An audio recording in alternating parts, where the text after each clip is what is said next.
Welcome to Jesus Changes Everything, a daily podcast dedicated to providing a fresh look at the ancient and glorious truth that Jesus not only reigns, but is busy about the business of bringing all things under subjection, that celebrates the wonder and the glory that he has been given all authority in heaven and on earth.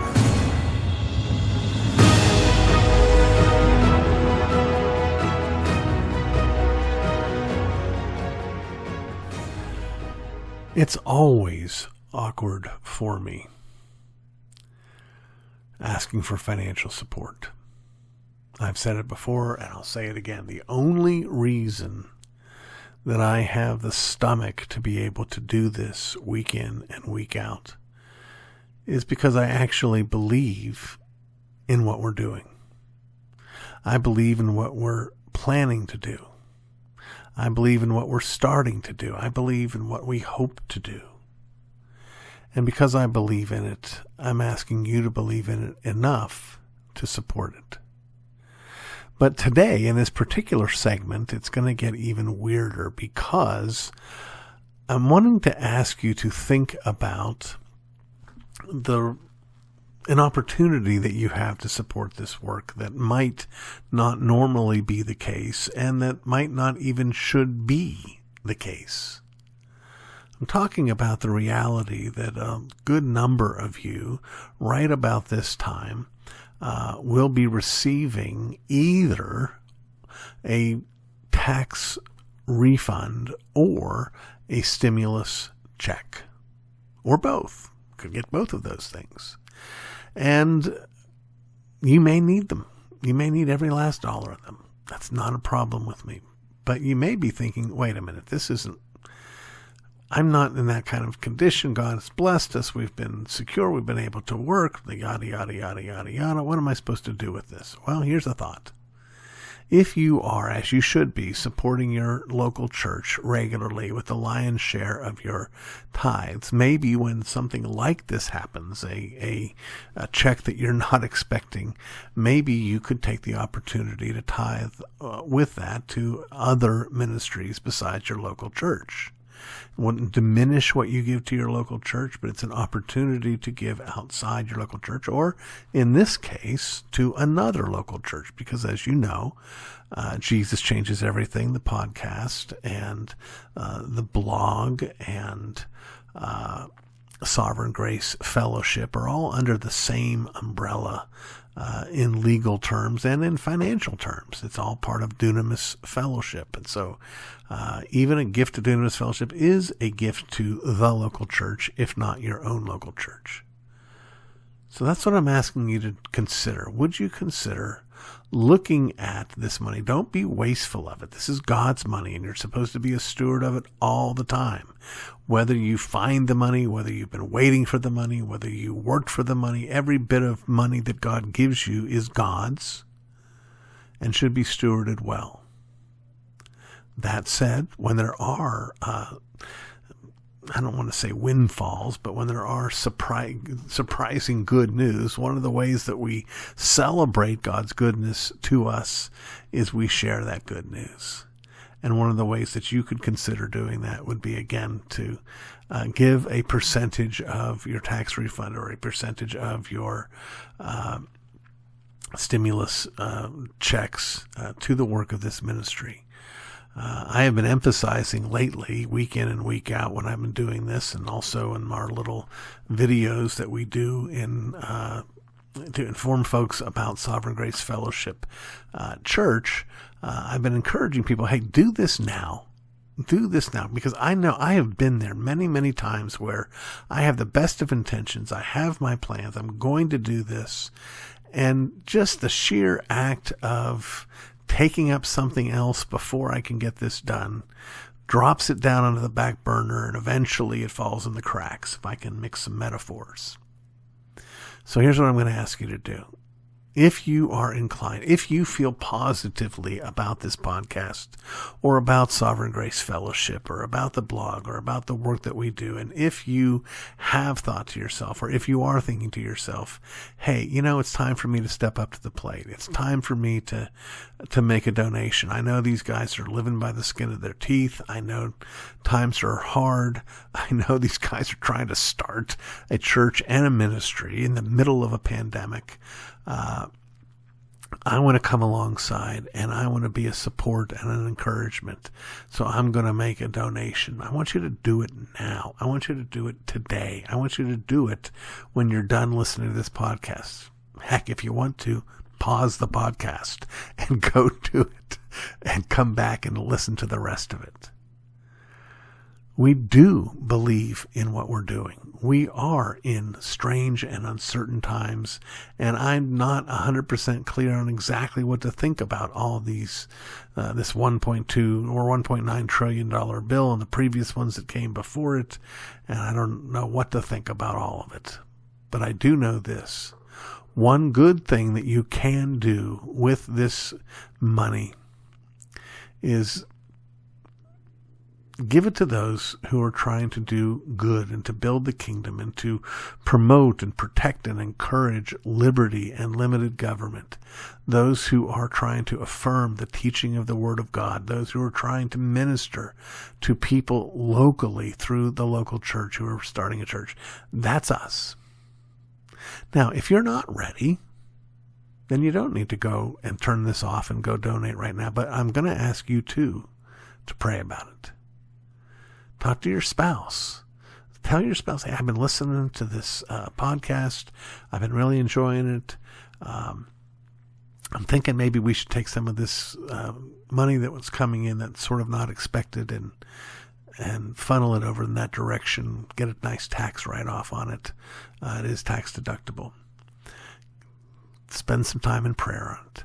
We thank you most of all for listening. I pray that we are a blessing to you. And if you can come alongside us, we thank you again.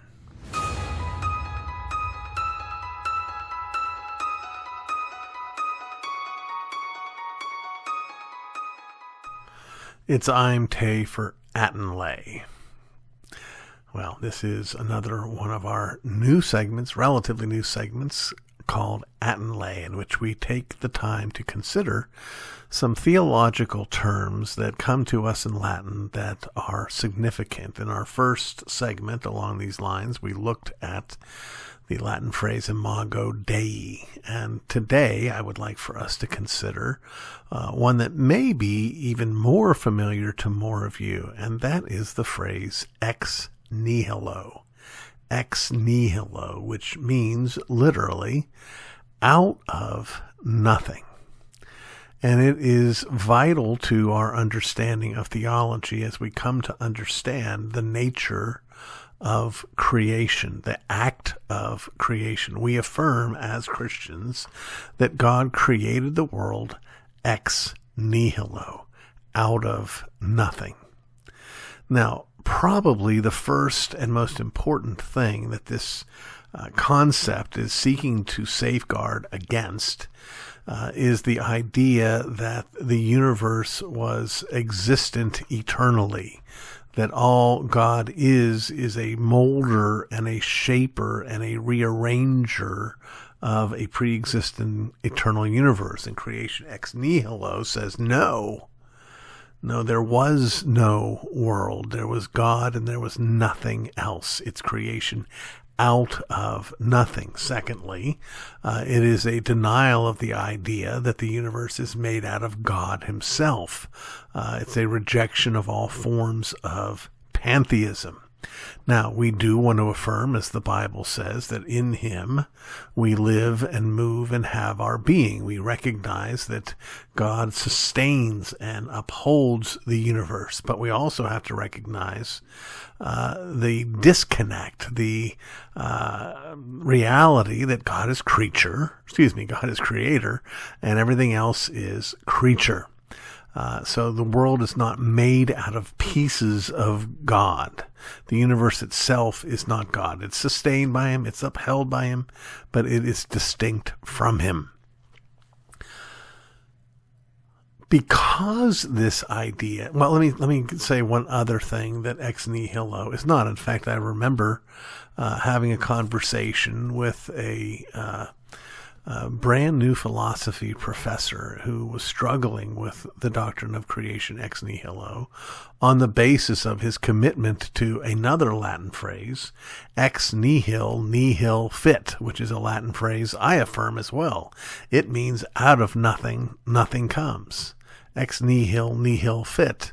Does that contradict creation ex nihilo? And he was wrestling with that, and I said, well, I think that we're sort of making a kind of category mistake here.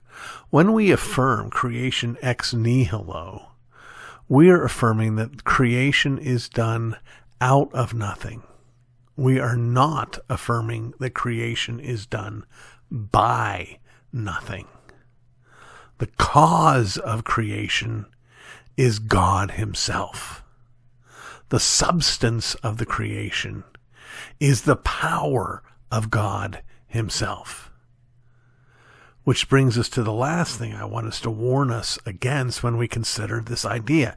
There are many people who are happy to affirm creation ex nihilo and who at least are seeking to understand it in an orthodox way, but we have a tendency to slip into seeing nihilo not as nothing, but almost like a place, like a storage unit, or as I've sometimes put it, as stage left, as though when God said, let there be light, the light came from off stage to on stage, or it came from this place called nothing to this place called everything, or this place called nothing to this place called the universe.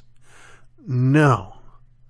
God's creation is not moving light or anything else from one place to another, from one nature of being to another. It's instead from nothing, out of nothing. It is God speaking.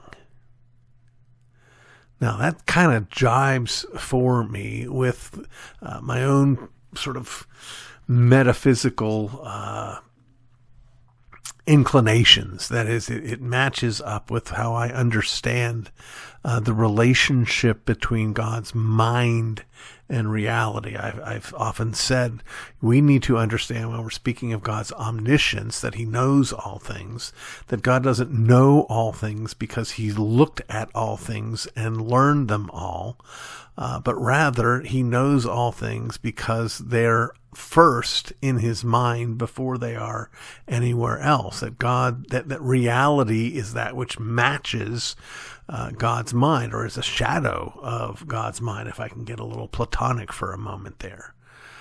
This relates here again because we want to affirm that the substance of reality is God's will, God's mind, God's voice.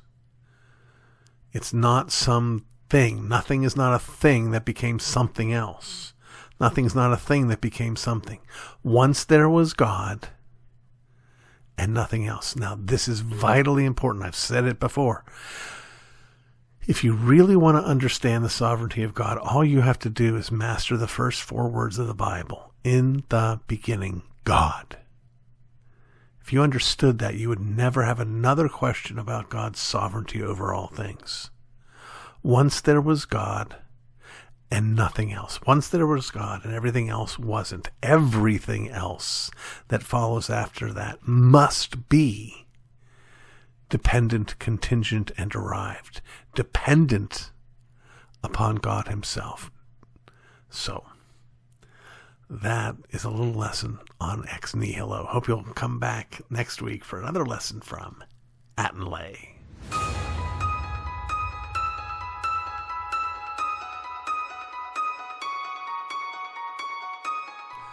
What causes a lack of assurance?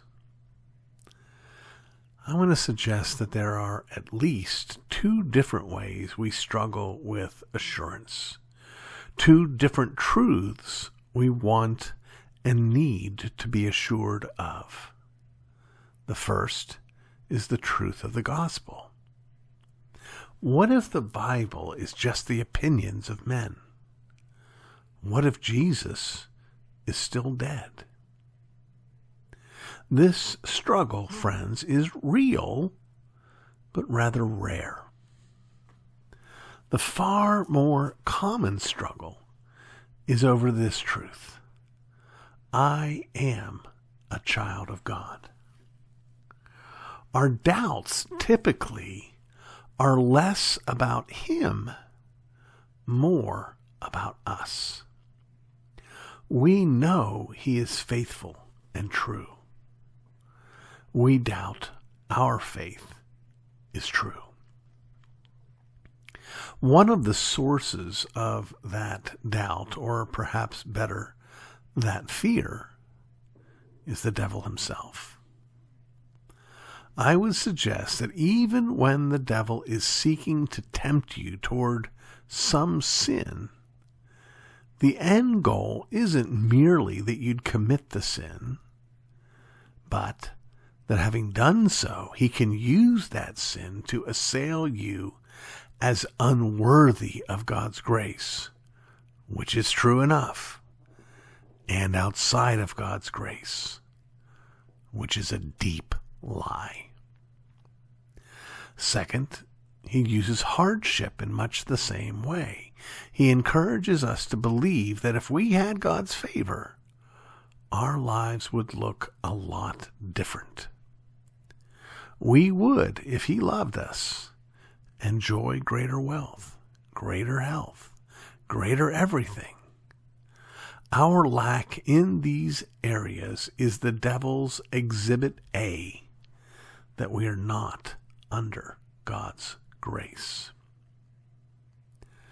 A second source of doubt is ourselves, and that can be a good thing.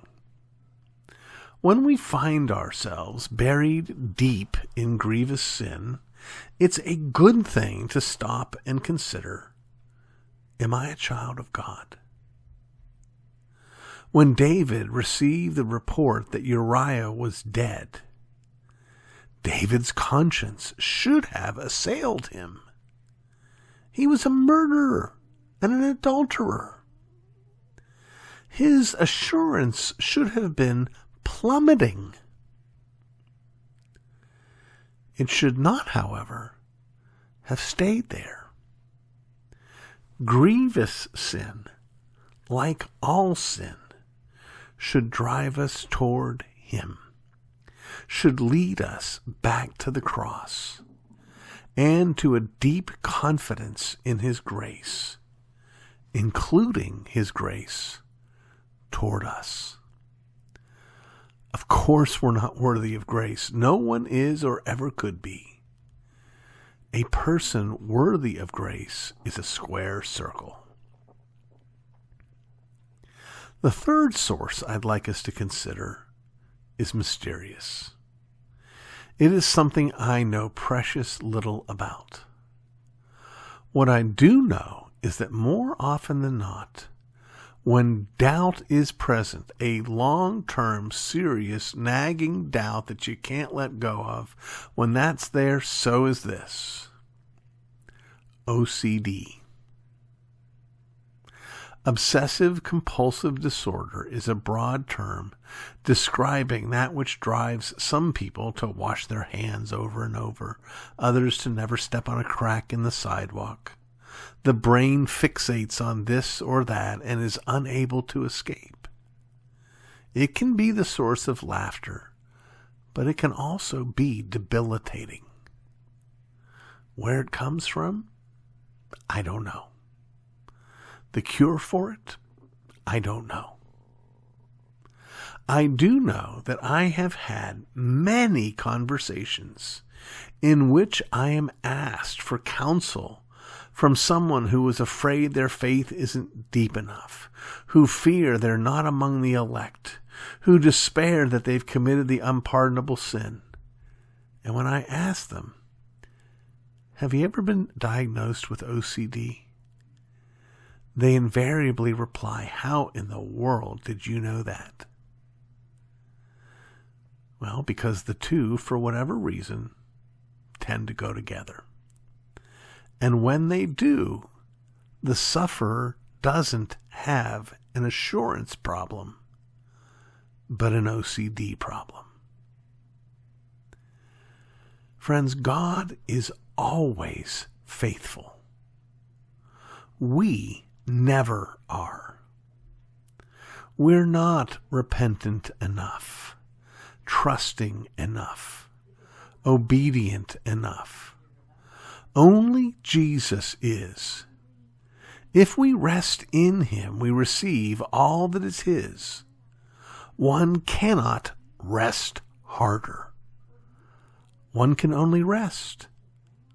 We can all only cry out, Lord, be merciful to me, a sinner. And then we can go home, knowing we have been justified. You've been listening to the Jesus Changes Everything podcast, a production of Dunamis Fellowship, the teaching outreach of Dr. R.C. Sproul Jr. If you've enjoyed this podcast, we encourage you to subscribe, which you can do at all the usual outlets, to tell your friends, and to spread the word. To learn more about the work of Dunamis Fellowship, please visit rcsproulJR.com. And join us next time on Jesus Changes Everything.